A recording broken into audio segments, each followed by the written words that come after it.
This is a Crack House Chronicles production.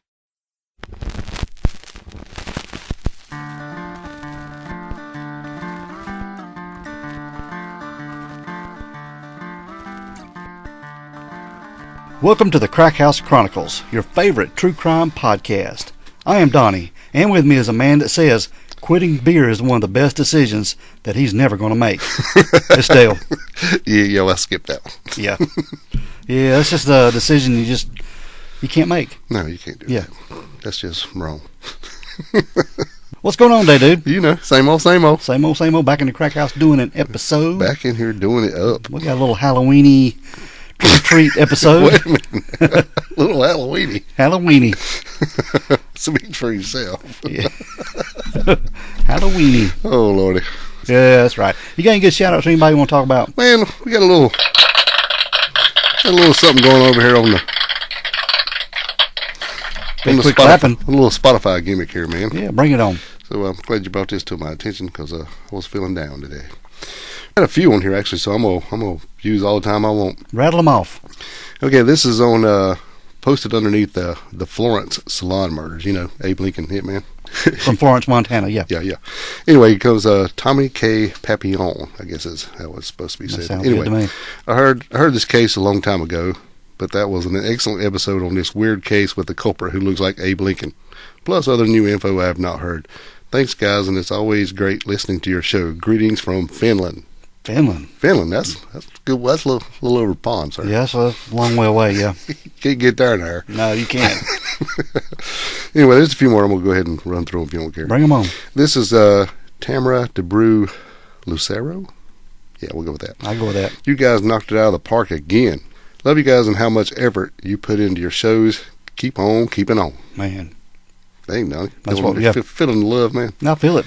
There's James Pye Consulting NC. JAMESPI Consulting. Anyway, great job again, guys. That's all we get. With a heart. Yeah. How about that? Man. Thanks, James Pye. Then we got one from Cam, K-A-M, Cam. I have a few theories.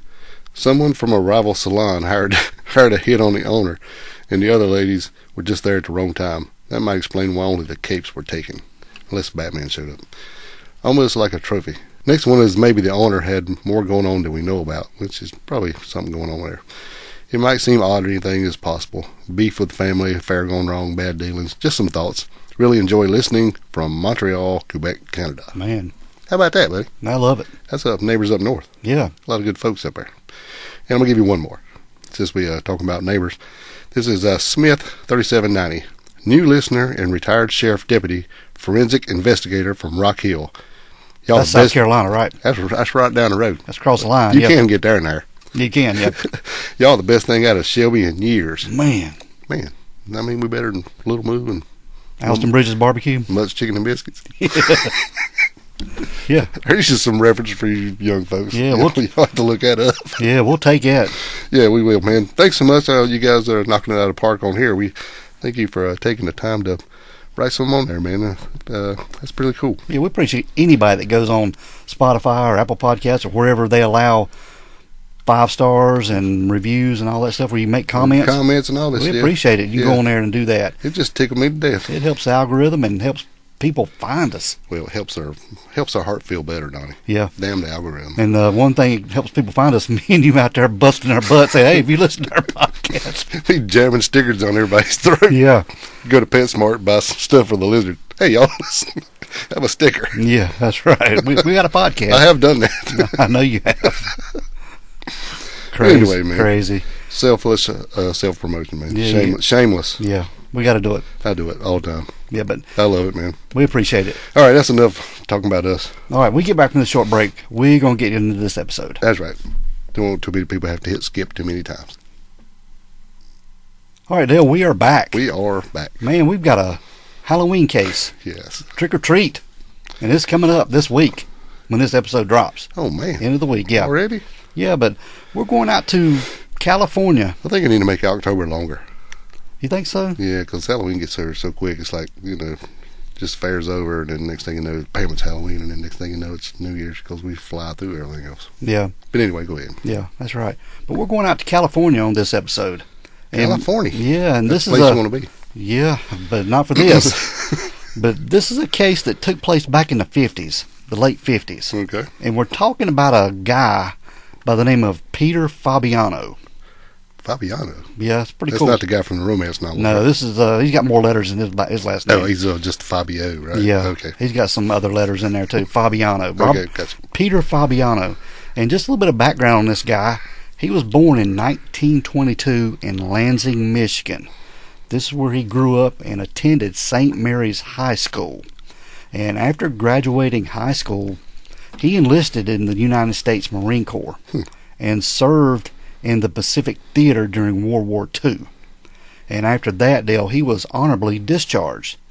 And he lived in Los Angeles, California in the late 1940s, after which he decided to make Los Angeles his permanent home rather than return back to Michigan. Right. I think like what a lot of the military bases and stuff were, that's where they were staged at. Yeah. California. So they went out there to do that. So when he came back, he decided to stay. Yeah, which is pretty cool. But his post-military life in Los Angeles was marked by some nightlife industries. Uh-huh. Yeah, he worked as a bartender in a downtown bar. It's a good place to be a bartender. Yeah, it is. Yeah, in a bar. But his record during this time, he had a minor brush with the law, because in 1948, this is weird, he was convicted of what they called bookmaking. So he was a bookie. Yeah, Right. making illegal betting on sports events. Yeah. Yeah, and for this, back in the 1948, he was fined $100 and sentenced to 6 months in the Los Angeles County Jail. I bet those NBA guys that just got caught for illegal gambling will get a little more than that. Yeah, that's right. You think? Yeah. Anyway, sorry. But prior to him permanently settling in California, he had a brief life on the East Coast, because on June the 20th, 1948, this same year he was caught for this bookmaking conviction, he married a lady by the name of Jean Marie Hicks, and this lady was born in 1915 in Los Angeles, California. And the couple had relocated to Kingston, New York, where Peter worked as a truck driver. And it appears their marriage ended in divorce sometime in the early 1950s. Oh, okay. Yeah. But it was just shortly after this divorce in 1956 that this wife of his, or ex-wife, she had passed away in 56. So wow. she didn't live long after the divorce. But I couldn't find anything if they had any kids or anything from this marriage. Yeah, I don't think so, but go ahead. But shortly after this, Peter, he met his second wife. Her name was Betty Solomon, and she had been married before. Correct. And Betty, she was an attractive redhead, and she'd been divorced, and she had already established herself in the beauty industry. She had a salon. She was running her own salon in North Hollywood. Okay. Yeah, pretty lucrative business. So after they get together, she kind of encourages Peter to try, maybe pivot his career and try something else, right? Yeah. So what he done a little leveraging on his GI Bill. His GI Bill benefits to study cosmetology. And this seemed to suit him pretty good. Yeah, well, he's a good-looking dude, easy-going, charming fellow. He probably could pick up a clientele pretty easy. Oh, yeah. Especially he was really, really good at this. Yeah. He found it fit him pretty well. Yeah, he quickly excelled at this Mm-hmm. and actually become an award-winning hairstylist. Well, now. Yeah. So Fabiano fit really good. I didn't know they give awards for hairstyling, but evidently he got one. Well, he got one. But Peter and Betty, they ended up getting married in 1955. Okay. But some accounts cite it as 1954 or 1956. But 1955 is most consistently reported. We'll just go right down the middle. We'll go Yeah, with 55. exactly. And they actually became business partners, blending their skills into two successful beauty salons, one in downtown Los Angeles, where Peter had initially worked part-time with Betty, and there was another branch in the Sun Valley area. So them having two salons, they were pretty settled in the San Fernando Valley there in California, Yeah, probably doing pretty well. making their home on Community Street in Sun Valley. Right. Okay. Yeah. And this was a quiet suburban neighborhood where they raised Betty's children from a previous marriage. Right. She had an older son who was 17. His name was Richard. And she had a daughter who was Judy, and I think she was about 15. Yeah. Yeah, by all accounts, it said that that Peter pretty much took them in and treated them as his own children. Yeah, stepping up, man. Yeah, good guy. Yeah.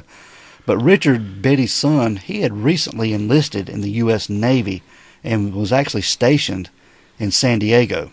Pretty young, isn't it? Mm-hmm. Maybe things were different then. Maybe it was. And he visited the home pretty regularly. But from everything I found, Dale, these four, they had a pretty good life. They were all stable, no conflicts in the family or anything like that. Right. And Peter and Betty, they never had children together. No, they Just didn't. these other two. But yes. Peter did step up and was helped raising Betty's children from a previous marriage. Oh, yeah. Yeah. It was good. Yeah, no doubt. So Everything was financially secure, I'm sure. Everything going two on. salons, yeah. So we're moving up to Thursday, October the 31st, 1957, Halloween night. And Peter Fabiano, who was 35 at the time, he was spending the evening at home there on Community Street in Sun Valley with Betty and their daughter Judy. Yeah, they had closed up the shop earlier that day. Yeah, Well, and they were actually handing out candy to the trick-or-treaters. Yeah, he was a big fan of trick-or-treating and Halloween night and always stocked up on the candy. Yeah, Mm-hmm. because Richard, the 17-year-old, he had actually went back to the naval base earlier that day. Mm-hmm. So it was just them three. They were handing out candy to the trick-or-treaters. Now, didn't Judy go to a party? She did. Peter actually went and got her at around 10:30 that night and brought her back home. They went and stopped and got sandwiches on the Right. way home and got back home and was finishing up handing out the candy to the trick-or-treaters. Right. So Yeah. they shut everything down around 10:30 and all retired to bed. That's it. So it was just a little bit after 11 p.m. They'd all gotten to bed and the doorbell rang. And Peter, thinking it might be a straggling trick-or-treater, he got up. For some reason, I wouldn't have got up. Well, probably I figure what happened is it rained and they both looked at each other like, what the hell? And then went, what do you think? And then it rang again. And I think actually she had told him that, I think we're out of candy anyway. And then him being a big Halloween nut and he loved it so much he had bought extra. So he said, we're definitely not out. So he's like, well, might be a straggler. Yeah. So he got up and put on his robe and his slippers like he did in the 50s and strolled on down. That's right. And got the bowl of candy and went to the door. Yep. And Betty was still in the bedroom. And she actually heard him open the door and kind of laugh a little bit. Yeah, she would be upstairs though, right? Yeah. Yeah, okay. And saying it was a little late for this, wasn't it? Yep. That's what she heard him say. Yeah, it's a little late for this, isn't it? Yeah, and it was a voice described by Betty as empathetic and, I don't know, maybe quiet or something. Possibly a man impersonating a woman or something. But the voice replied, no. And seconds later... How you get all that from one word? Yeah. That's what was reported. But seconds later, Betty heard a muffled pop. And it was the sound of a small caliber gunshot, followed by a heavy thud as Peter's body hit the floor just inside the front door. And Betty rushed downstairs in a panic, screaming for Judy, and they found Peter on his back in the hallway, clutching his chest, and blood was just coming out of under his robe. Seeping through, man. Yeah, it was. And Judy, who was 15, hearing the commotion, she actually ran 2 doors down to the home of a neighbor. His name was Bud Alpert, and he was a Los Angeles County Police Department officer Yes. with the Valley Division there, which that's probably what I would have done too if you were good friends with him. Oh, yeah, for sure. I don't think there was no 911 system back then. No, probably not. And Judy banged on his door until he answered, and Bud immediately called for backup and followed Judy back up to the house. And responding officers and ambulances arrived within just minutes, and they got Peter and transported him to the hospital. Yeah, Sun Valley Receiving Hospital. They did, yeah. But it wasn't good, man. No. Peter was gravely wounded, and he succumbed to massive internal bleeding en route to the hospital. Right. And never regained consciousness either. He's pretty much DOA, I would say. Yeah. And at the time, it was reported there was a single 32 or 38 caliber bullet that had pierced his heart. Yeah, said it was like right below it, but still got it. Yeah. Causing instant and fatal damage. Yes. But now, right after this happened, there was actually a 15-year-old neighbor boy. He was returning home from a party, and he later reported seeing a green sedan speeding away from the area around the time of the shooting. But he couldn't provide a license plate or any further details. Right. And they got to investigating this, and they didn't find any kind of evidence around the front door or anything. Or, I guess back then they reported no spent shell casings that were found, or nothing appeared to be stolen or anything, ruling out any kind of robbery or anything like that deal. Right, so definitely no robbery. Could have been a revolver, so I could explain that. So. Why no spent shell casings were found. So we'll see. Yeah. And the murder weapon was not left behind, suggesting the killer had taken that too. You think? Yeah, I would say so, yeah. So the police department, homicide division, led by Detective Sergeant Charles Stewart and Pat Kelly, they launched an immediate investigation, and they called this case the trick-or-treat slaying. Ooh. Due to the holiday timing, man. Well, that's pretty ingenious. Yes, it is. Whoever thought of that, they deserve a raise. But the execution style single shot to the chest, they were thinking it might have been a professional gangland hit, prompting a deep dive into Peter's past. But, his clean record... Well, he did have that bookie thing. He did, yeah. That would kind of make you think about that, especially him, a Fabiano, kind of mob-related sounding kind of name, and a really weird knock on the door, shoot you, I'm gone. It kind of looked like a hit, I would think so, yeah. You got to look at everything. Yeah, for sure. Yeah. But they were describing their marriage. Betty was as stable, and their business was thriving, insisting Peter had no known enemies or anything like that. And routine neighborhood canvassing uncovered there was one key clue. Several residents recalled seeing a green sedan, maybe later identified as a 1947 Chevrolet, in the area that night. Yeah, and there was not many leads, no enemies, no criminal association, nothing like that. It was just crazy. That's right. Basically all they got is the car leaving, right? Mm-hmm. They got to asking Betty, Peter's wife, if he had any enemies. Right. Anybody that would want to hurt him or do anything to him or cause him any harm. And Betty couldn't think of anybody. And then she thought of a lady by the name of Joan Rabble. Now, this lady, Dale, she had worked for them at one of their salons. Yes. Yeah. She was hired as a secretary, maybe taking calls, doing some photography around the shop, because she was a photographer. Yeah, freelance. Yeah. And also she was a Lithuanian immigrant. She was just trying to provide any kind of information she could. Why would she bring her up? Well, come to find out, they got to looking into her a little bit. Well, really what had happened is she got to recalling time back, there was some a little bit of thing going on between the two. And Joan, being the other employee there, they would often take breaks together, drink coffee together, and Betty got to tell her about a little things going on between her and Peter, right? Yeah, their marriage was kind of maybe on the rocks at one time, or they were having some trouble. A little bit of rift there maybe going on or something. So the more she talked to her, the more this Joan started trying to swear maybe you need to leave him. Yeah, get out of there for a little while. Yeah, just, I think she was puffing her up a little bit. We need to split up, maybe this, move out. And I don't really know how bad the marriage was, or if this Joan girl was just trying to get in her head. But it kind of worked, because she did move out for a while and went to live with Rabel, or however. Joan Rabel. R-A-B-E-L, however that's pronounced. And she stayed with her a while. A few months. Yeah. And then finally, she decided she wanted to go work it out with Peter. And she went back to talk to Peter, and Peter said, sure, I'd love to. Only one condition. Joan is not to ever be brought up or talked to again. Yeah, she's out of our life. She's done because, I can see what she's doing. Yeah. And, she's turning you against me. I don't know what's going on here, but it's working. So Betty agreed. She said, I finally see the light. You was right the whole time. I think something is going on here or whatever. So they had parted ways with Rabel, and then Rabel was kind of pissed off, because I think Rabel had a little more something on her mind. Yeah, I think so, because Peter had always distrusted her and called her cold and inhuman. Yeah.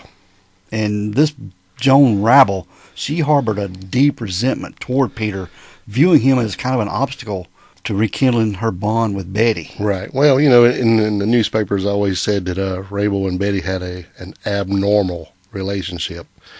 Which that's what was described back in the 50s. Yes, so we kind of know what that means. So I think that she was kind of trying to bring Betty into her side of life a little bit.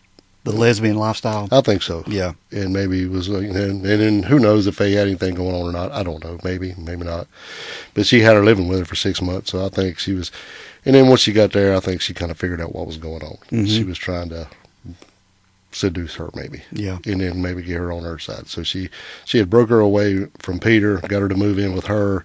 Everything was going great, and then finally, I think Betty said, "This ain't for me. Yeah. I want to go home." And then after that, Rabel really was pissed off at Peter because he had spoiled her plan. Yeah. That's the way I've taken all this. And a little time passed. Yeah. Yeah. And they couldn't find anything going on. They couldn't pin anything on this Joan Rabel. No, they went and talked to her. Yeah. See what was going on. She said, "No, I was home the whole time." Yeah. Didn't go out that night. Right. Yeah. Nothing going on here. Don't look at me. And I think it was a little bit later that there was an anonymous call came in to the police department. Yes. And the call said that they would find a gun at a department store locker in downtown Los Angeles. Back when that was a thing. Yeah, you could rent a locker and store stuff. Yes. And the cops went to this locker, and they opened it up, and there was a gun in this locker. There was a gun. Yeah, it was a .38 caliber revolver. Yeah. In this locker. With one bullet in it. Yeah, one bullet. And they got to doing tests on this gun. They found out that it was linked to a lady by the name of Goldine Pizer. Yes. Yeah, which didn't make any sense at all. So they went to go talk to Goldine. They did. And when they went to Goldine, she just took a big sigh of relief and said, "I got to get this off my mind." I've been wanting to call y'all forever. Yeah. And she just spilled her guts, man. She did. Yeah. This Goldine Pizer, she told him that her and Joan Rabel had been friends for 3 or 4 years. Yep. And they met at a party. Mm-hmm. And this was starting at around July of 1957. This was about 3 months before the murder. Correct. And Joan Rabel began confiding in Goldine, and she was portraying Peter as a vile, evil monster. Yeah, pretty much every conversation they had, she just kept drilling it in Goldine's head of how bad he was, how inhuman and cold and violent, and how everybody around him is just trash, and he's better than everybody, and he's just this vile human, like you said, making up stuff. Yeah, and then Goldine started just to hate this man. Yeah, she just had by hearing the stuff. Yeah, because that's all they talked about. Now remember, she's never even seen Peter. Never met him. Never met nor seen him. No, she had only met Betty, I think, one time. And she was telling her that he dealt narcotics and everything, just portraying him as a evil somebody. Yeah, and we have to free Betty from this vile person. Yeah, describing him as a symbol of evil. Yes. And this Goldine, she was sort of meek and timid. Yes. Yeah. Yeah, she was. And I think Rabel had her hooks into her too. She's very manipulative. And she started, all like we're saying, putting all this stuff in her head, and eventually they figured out, we gotta get rid of this guy. What are we gonna do? So Goldine says her and a male friend go down to a gun shop one day. Yeah. And so they go down and look at the guns and stuff, and say she's looking for something for protection, and they kind of pick out something that she might use, and so they leave.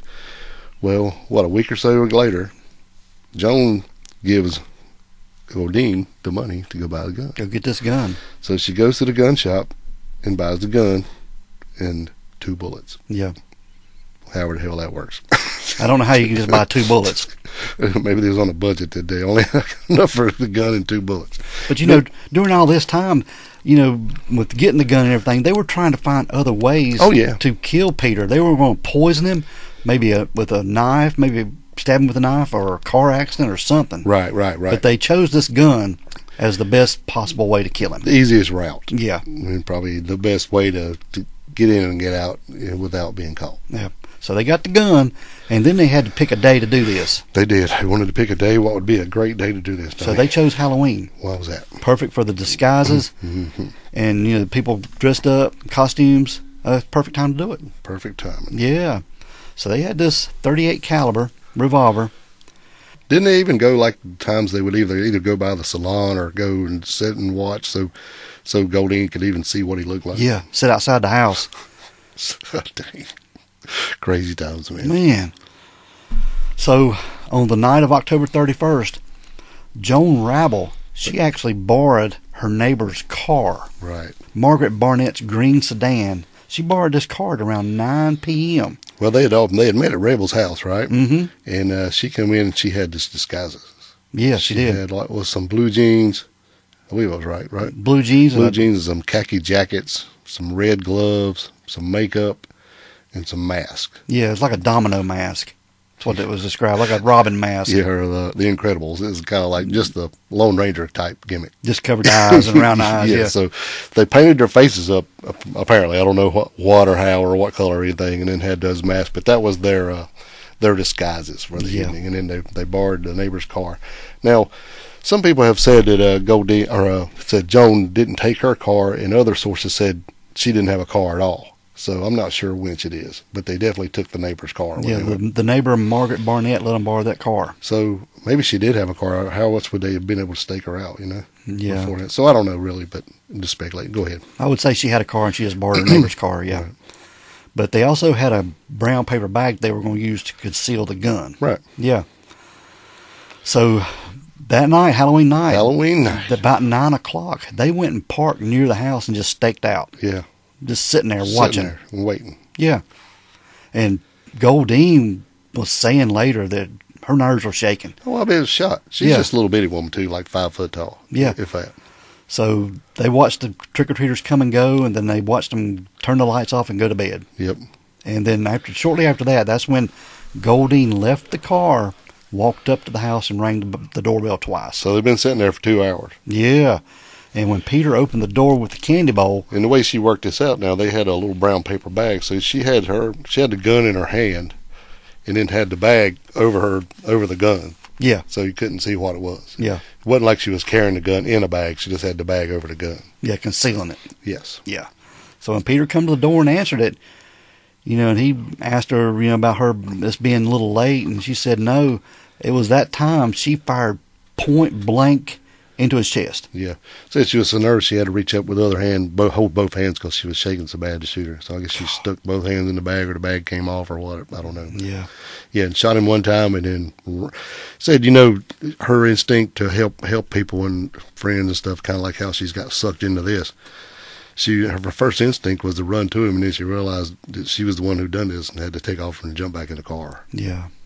Now, the whole time that Joan, the mastermind of this, is sitting in the car waiting. Oh, yeah. And then Goldine runs, jumps back in the car, and they peel off, and that's when the 15-year-old spots the car. Yeah. I guess you can hear tires squealing. That's when you're going to notice something anyway. Right. Yeah. But it was described that this Joan Rabble, she almost had a hypnotic spell over Goldine, man.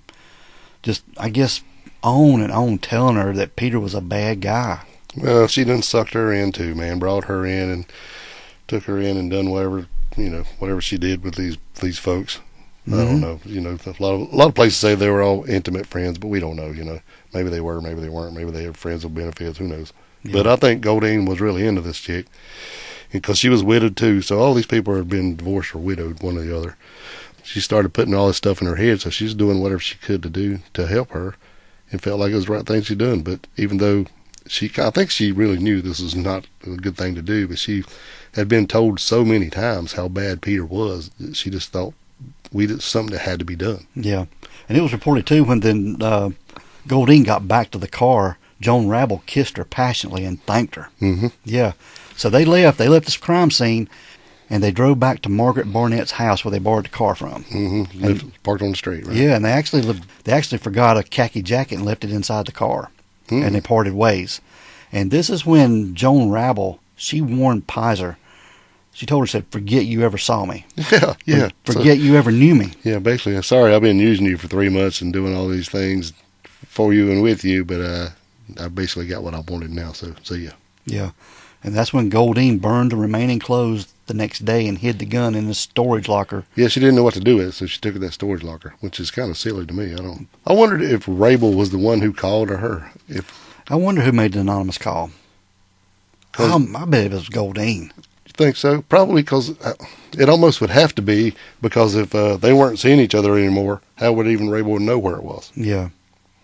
Even though it would make more sense for Rabel to be the one who made that phone call to try to put it all on Goldine. Yeah, Joan Rabel, she didn't have any remorse for anything. I don't see her calling. No, she was serial killish in as far as emotions. Yeah. Just blank.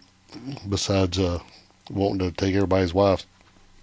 Yeah, and we're going to post a picture of this Joan Rabble. She is not a good-looking woman. She is. That's not nice. Yeah, she's. Yeah. Yeah. We'll let everybody just take a look at her. They arrested Goldine, and then they arrested Joan Rabble. Yes. Yeah. Did. And Goldine, she wept during her grand jury testimony on December 5th, 1957, reiterating Joan Rabble's brainwashing and expressing regret, saying, "I wish I'd have called the police. I didn't know what kind of woman she really is. Mm-hmm. I didn't know how cold she could be." And 3 psychiatrists examined Goldine, and they said she was deemed passive and suggestible, initially pleading not guilty by reason of insanity, while Joan Rabble was labeled schizoid and manipulative. Mm-hmm. And Joan Rabble declined to testify, maintaining her innocence, but accepting a plea to avoid first-degree murder, possibly due to there was the time, there was a stigma around her implied homosexuality. Yeah. And later they even said about Goldine said, I've always been the kind of person who's faithful to her friends. I'd do anything for my friends. And she had me under this hypnotic spell. Yeah, she thought Joan Rabble was her friend. Yep. Boy, she just stabbed her in the back too, didn't she? Yeah. Threw right under the bus. But the Los Angeles County Grand Jury indicted both on December 6, 1957. And the case gripped national headlines for its bizarre elements, Dale. The holiday murder disguised in a twisted love triangle, earning comparisons to almost like a Hollywood movie. Initially pleading not guilty, Joan Rabble and Goldine Pizer changed their pleas to guilty on March 11th of 1958 for second-degree murder in a negotiated plea deal that reduced charges from first degree, which carried the death penalty. So they weren't going to get no death penalty.